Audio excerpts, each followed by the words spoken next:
salmon habitat restoration, and many of the same organizations that were against that bill were saying that they should not allow the whale watch companies to opt out of their license.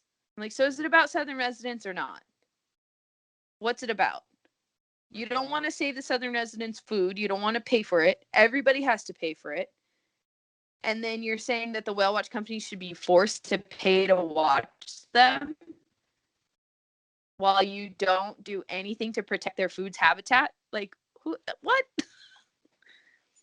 So, yeah, it was a tough thing to watch. Sure. Honestly, I'm glad this is the last time we are really talking about this, because it's honestly just gotten me really fucking mad and sad and depressed. Oh, that's He the dropped first the sad effort on word. It's what can we do? How can you win? It's the same thing with any. It's defeating every single time, dude. We've all the talked same about thing with this any same sort of conversation. conservation or research, or like just trying to make the world a better place. It's the same thing. Yeah. Same thing always. Always just money versus doing what's right and trying to save anything. It's just so frustrating. And it's not just Southern resident killer whales. It literally goes to everything. Yeah. I love those animals. Like I've seen them.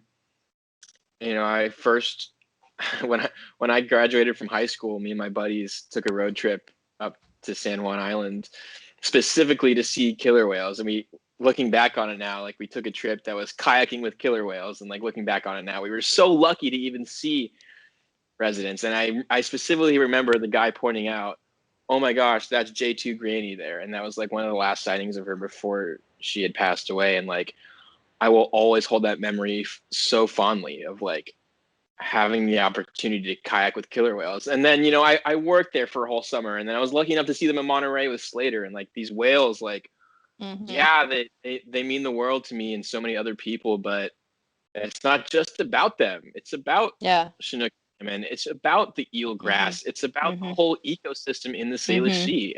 And we see ways in which it is completely thriving with the abundance of Biggs killer whales and the return of humpback whales and minke whales, and harbor seals.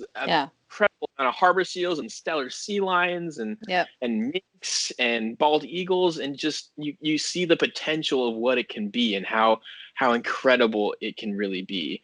But you also see the other part of it. You see the Southern residents every year fluttering between 70 members, and you see Chinook salmon populations just absolutely being demolished. And it's just like I don't know what to do at this point. Like I mean,